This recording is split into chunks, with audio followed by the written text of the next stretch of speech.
with my Rolling Stones vinyl collection because let's put it this way, vinyl was basically my first form of music collection.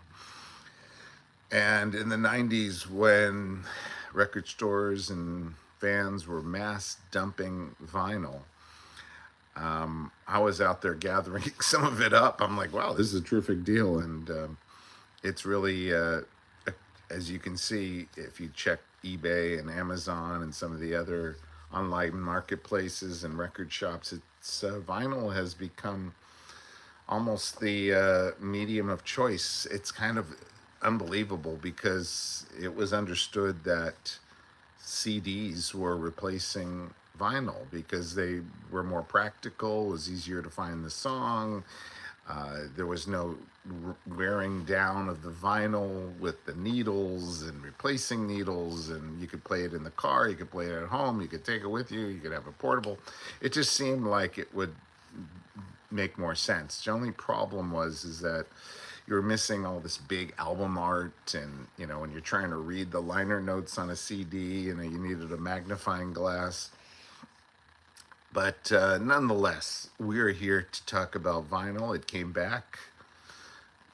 Kids are lining up around the block to go to Record Store Day and other big releases at some of the local record shops. And to me, it's as big of a miracle as all of a sudden, 8-track tapes would come back. But nonetheless, I'm not here to judge. I'm happy that my guilty pleasure turned into not only a rewarding hobby, but a good investment. That's right.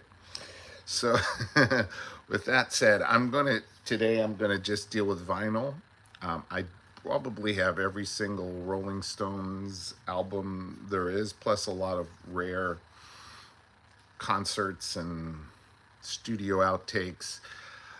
Most of those are on cassettes or CDs, I would say. So I will just show you the vinyl today because Rolling Stones are one of my favorite bands. They've been around since 1962. I think 64 was the year they had their first record contract, and they were playing other people's music, like they were playing the Beatles, "I Want to Be Your Man," and and then they started. Their manager locked Mick and Keith up in the kitchen or something, as the legend goes, and they said, "You're not coming out of here till you guys write something. You can only make it so long by covering other people's songs." So they came out with "And Tears Go By." They they were just feverishly writing. Wow, what a gem that was, and that sparked a whole new era of songwriting for the the key songwriters of the Rolling Stones, which were Jagger and Richards, but the other members gave a lot too. Bill Wyman, his bass line. People keep commenting that the Stones haven't put out that many albums since he's been gone. I think it was only like 3 albums, studio albums, because they needed Wyman to come up with those amazing bass licks, and the rhythm section was just different. Now it's still good, but it's different. So without any further ado, we're going to get to the Rolling Stones, who have sold more than 200 million albums. Here's a couple of them for you today. This is the Rolling Stones 12 by 5, one of their early records. It's got Chuck Berry songs, "Round and Around," "Confessing the Blues," "South Michigan Avenue," "Susie Q," "Congratulations." The Rolling Stones were and are a great group, and they always kind of adapted with the times, and they're always seem to be relevant, just coming up with music. But not every song, let's be real, was great on the albums, but they've amassed quite a catalog. There was all this Beatles versus the Rolling Stones going on, and I think the Beatles were able to, put out these albums that had very few clunkers on them, in a shorter period of time. And I think the Rolling Stones have definitely caught up, with them if you just look at song for song. And without any further ado, we're going to move on from 12 by 5. And this one here is called The Rolling Stones Now. And they've got some cool songs like Down the Road of Peace, Pain in My Heart, Little Red Rooster. They're still kind of hanging on to a lot of covers, but there's a few Keith Richards and Mick Jagger tunes like Heart of Stone is on here. They've got the, You Can't Catch Me, Chuck Berry. Some of those covers are still making their way. You're going to see fewer and fewer covers as we go along. Here is an album called Between the Buttons. It's always kind of hard, like, what is this album? It's not, marked on the front. You got to kind of search for it. On the back, I believe it says Between the Buttons. There it is. And a cool album. You original Rolling Stones, Let's Spend the Night Together, Yesterday's Papers, and Ruby Tuesday. The songs are getting very, very iconic. Here's an album called Aftermath. There you go. Lady Jane is on here. Paint It Black, Under My Thumb, Stupid Girl. Some really cool songs on here. Rolling Stones, Aftermath. All right, and we're gonna kind of keep the flow of these albums coming. Here is, even though it's a live album, it's not a studio album. It's called Got Live If You Want It. I believe it was recorded around 1965. Don't quote me on that one, but it looks like that time period. And they did all their big hits of the day, like Satisfaction. Actually, it looks a lot like their set lists in 2022. Under My Thumb, Get Off My Cloud, Time Is on My Side, 19th Nervous Breakdown. It's all like kind of almost a live greatest hits album. And we're going to move on to an album that a lot of people think was a reaction to Sgt. Pepper. It was their like psychedelic album. I'm really glad that I got this on vinyl because it has like a 3D matted section to it. A lot of the ones that you find out there are just all one blended into one piece of photography, but this is actually a little 3D thing, which I think it makes it worth more. I picked it up, I believe, on eBay for a pretty good price. It was like 10 or 15 bucks.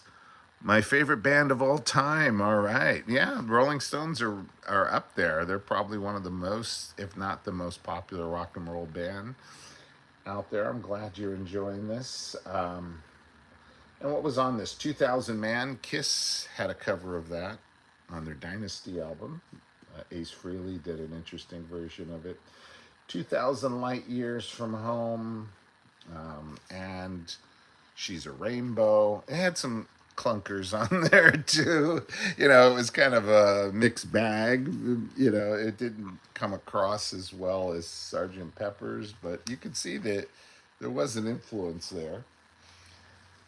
Like I said, I don't have every single album they have, so there may be some gaps, but I'll eventually, when I do my CD Stones, you'll see the rest of them. Here is Let It Bleed. I bought it for a blistering 50 cents. It must have been during the 90s when they were retiring a lot of this stuff, let's say. And Let It Bleed. You wouldn't find those prices nowadays. It's interesting, the front cover. I think it was before Let It Be, so I can't say they ripped off Let It Be, but it sounds like it. It's got Let It Bleed, of course, Love in Vain, Midnight Rambler, Gimme Shelter. You got The Silver Monkey Man. You Can't Always Get What You Want. Excellent album right here. Some really amazing songs. I could do without the country honk. I like the original Honky Tonk Woman, but this was like a countrified version. Interesting how everything falls apart, on the front, everything's kind of, intact, and then at the end, somebody takes a piece of the birthday cake out and breaks the record, whatever. It's kind of destructive, self-destructive, let's say, but This is a real classic album. It's on London Records. Let It Bleed. All right. I'm going to get to one of the most iconic record covers of all time, and I'm so glad I bought this. I believe it was back in the 80s when, it was probably like 99 cents at the at Rhino Records, where they used to have a Rhino Records thing. I feel kind of weird doing this, but it does have a zipper here, right? It's a zipper album. A lot of the ones they make now are just a photo of the zipper, but this actually has a real zipper. And if you pull it out, you can see someone's undergarments and kind of. A lot of people think this is one of their best albums. This and Exile. Again, I'm not going to choose. I'm not ranking them. They're all amazing. They all have like great little nuggets and gems of songs in them. This one had Brown Sugar, which has been canceled because it glorified slavery. So that song got canceled, but actually it was written for Mick Jagger's wife at the time. And it has, Dead Flowers, Sister Morphine. A few years back, maybe 10 years ago, they played at the Fonda Theater in Hollywood, a small club. I think sold out like in a minute or less, because it's the size of a movie theater, and they made a recording of it. They went through the whole album. It was one of the anniversaries of it. Anyway, this is really an iconic record there. It's Sticky Fingers. I bought a unauthorized one recently called Itchy Fingers, which was a takeoff on it. Here's another live album. It's good to see Charlie on the front cover. He was always the quiet one, that was pushed off to the back of the stage, but he's having a great time here on the front cover. Get your yayas out. It's just so out of character for Charlie Watts because he's so reserved, and he's up there dancing, with his musical instruments and a little sidekick there, a little burro with a with a musical instrument. He's like a one-man band with his burro there.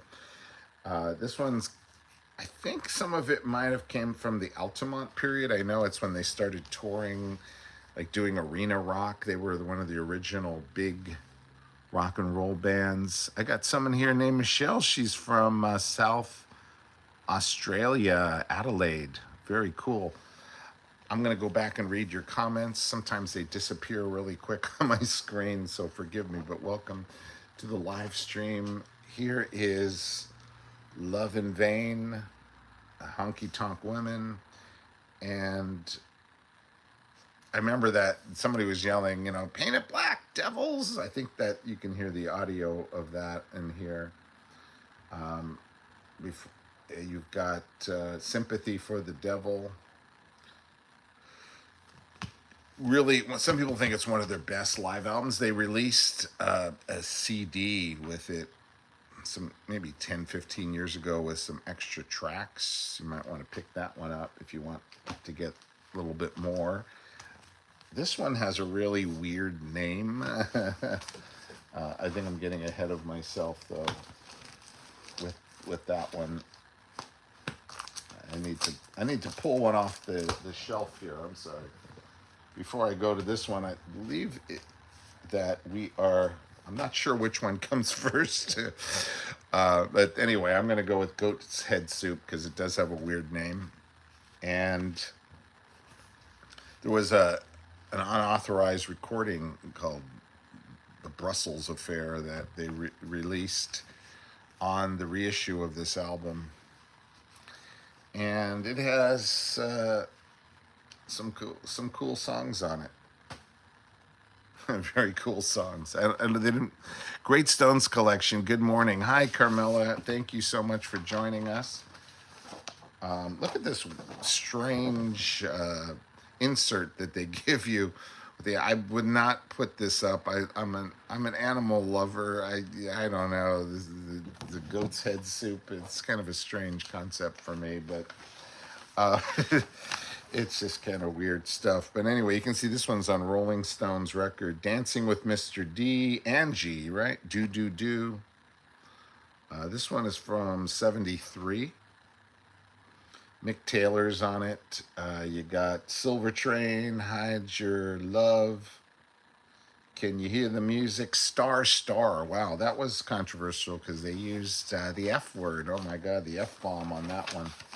I don't know how they got away with it. They didn't have to put warnings on the records back then, so you could just kind of get away with it and sell it to, minors if you wanted to. But anyway, I remember they did that song in 1981 when I saw them at the LA Coliseum, and I'm like, wow, what lyrics in this song here? Anyway, here's another one. This one is It's Only Rock and Roll, but I Like It. Yes, I do. That's right. Another album. It's kind of faint, the song lyrics. I'm just going to pull this out and see if we can. Okay, here you can see this one. Yesterday, Rod Stewart. All right. Today, the Stones. The Rolling Stones. It's only rock and roll. If you can't rock me, ain't too proud to beg. I love when they did Motown. That's a nice cover there. They're still doing the covers. It's only rock and roll, but I like it. A classic and a staple for a lot of their live shows.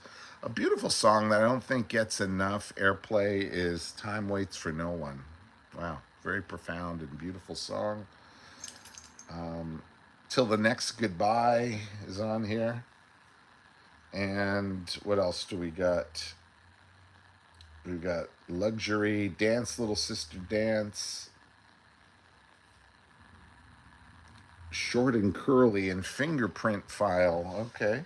It's only rock and roll, but I like it. I remember the video of that where the Rolling Stones were performing near, it looked like a foam machine. Remember where they used to have those foam parties and stuff and all these bubbles? Or I think Charlie Watts was sitting down and he almost got totally engulfed in foam and bubbles during the shooting of that. They had to excavate and make sure he was okay by the end of the song. And I'm going to go through another one of their albums. This one was the first album with Ronnie Wood. You can see he's over here in the back. It's called Black and Blue. And this was a new era for the Rolling Stones. I like this album. It got kind of mixed reviews. It has Hot Stuff. It has Memory Motel. I'm going to jog my memory here a little bit. Pull the record label out. Kind of an interesting label there. Somebody gave this to me for my birthday when I was in high school. And I still kept it in pretty good condition. Hand of Fate, Cherry O Baby. Let's see, what other ones have I not mentioned? Hey Negrita, which was written for Mick Jagger's wife at the time. She was a little dark-skinned, Bianca Jagger. Used to call her Negrita. Now it'd be pretty politically incorrect to be nicknaming somebody that, but back then it was the 70s. You could get away with it. Fool to Cry, Crazy Mama, Melody. It was kind of cool. They were getting into their funky period. And again, welcome to everybody who is watching this live stream. I am going to move on to the live album that came out with this. This was an Andy Warhol artwork here. I think he worked on the cover there. Mick, biting his hands. It's kind of a strange cover. And I believe it was around 75 or 76. This actually came out in 77. It's got a little bit of the Elmo Combo show from Canada. They released the whole thing recently. But this has a little Elmo Combo side where they played like Manish Boy, Cracking Up, Little Red Rooster, Round and Round. But it has a lot of the, the hits that you'd come to expect from a Rolling Stones show. Honky Tonk Woman, If You Can't Rock Me, Get Off My Cloud, Hot Stuff, It's Only Rock and Roll, Jumpin' Jack Flash, Brown Sugar, all the cool stuff. Love You Live. There you go. A little taste of the roll. I think the Rolling Stones live were just magical. They were really, really amazing. It was an experience, and I hope they continue to tour because there's just nothing like it. This Rolling Stones live in concert. All right, we are going to continue on with one of their most highly acclaimed and popular albums called Some Girls. And I think they got in trouble for using some of the people in this like likeness. I don't know if this is the second version or the first version, but it's kind of interesting, you know, that the faces changed and you get to see the Stones in drag here.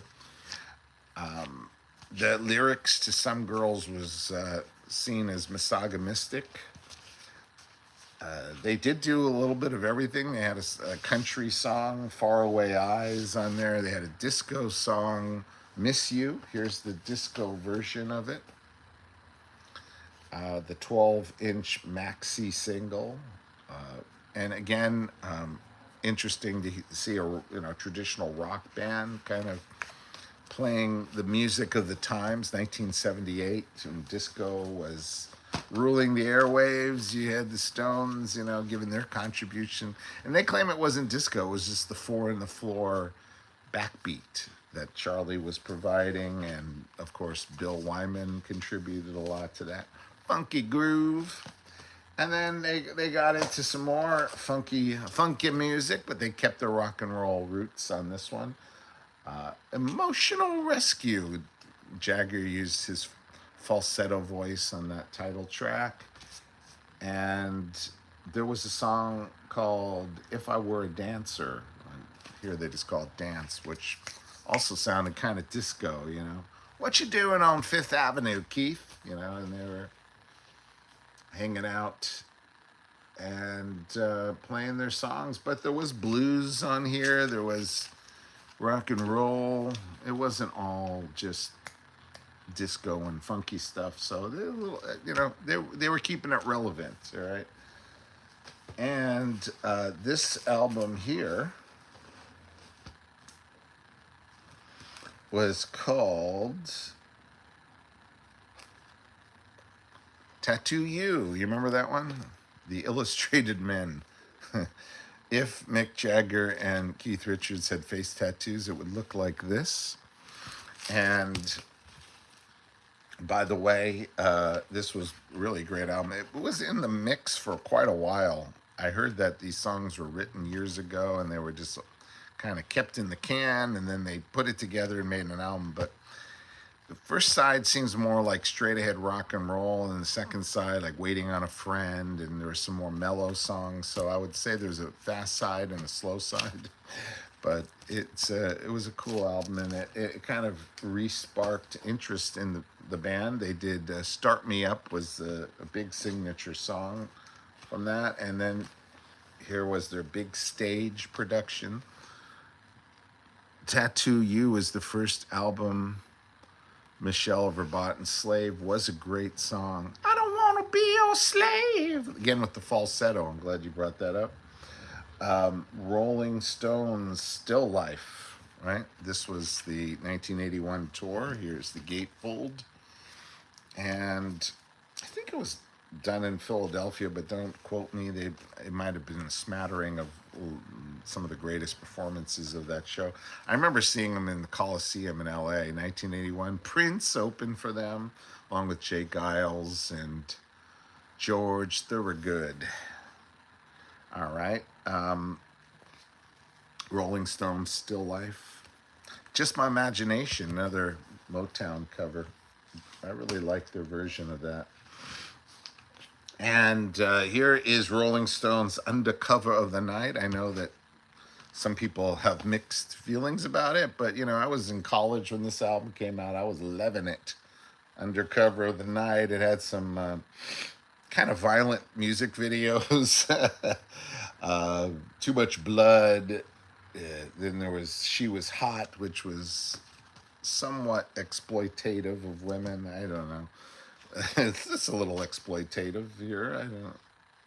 Anyway, I like this album, and I thought it should be given more reverence than it is. I like them all, so don't go by me. Here's Rolling Stones' Dirty Work. That's my most current studio album by the Stones. And it has One Hit to the Body where Jimmy Page played a guitar solo. Wow, nobody even talks about that except me. But it is kind of cool to have the Stones and Jimmy Page. And they did another song with him like over 50 years ago, a song that was written about Jimmy Page's daughter. I'll let you guess that one. It's on one of their reissues, I believe, of Goat's Head Soup. And there's, just adding a song with Jimmy Page. We won't necessarily need to release that one for 50 years, right? Oh my God. Anyway, I like Dirty Work. It it was cool, and they had, that cover was very iconic. This different poses. The Stones there just kicking back.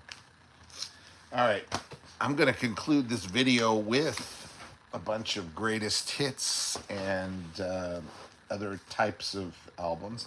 This was the first greatest hits album. It's called Big Hits and High Tide and Green Grass.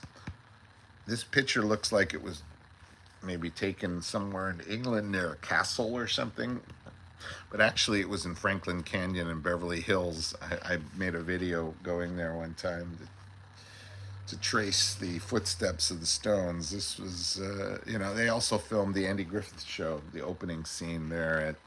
It's just amazing. You don't feel like you're in Beverly Hills at all. You just feel like you're back in some small town with a nice lake and pond there. This is the follow-up to that album. It's called Big Hits Volume 2. And, a lot of their staples, Let's Spend the Night Together, Ruby Tuesday, Honky Tonk Woman. I'm going to throw this one in. This is a picture disc. It's called Precious Stones. And it's mostly interviews there with the members of the Rolling Stones. I think it's unauthorized. So it was made in England, probably in someone's basement. That's cool. It's my only Rolling Stones picture disc. I just wanted to share that with you. And this one is also a very famous greatest hits collection, Hot Rocks, 1964 to 71. And it's got all their big songs like Brown Sugar, Wild Horses. It's not in chronological order, which kind of bugs me a little bit. I like to go in chronological order if you're going from 64 to 71. But they start out in different points of their career.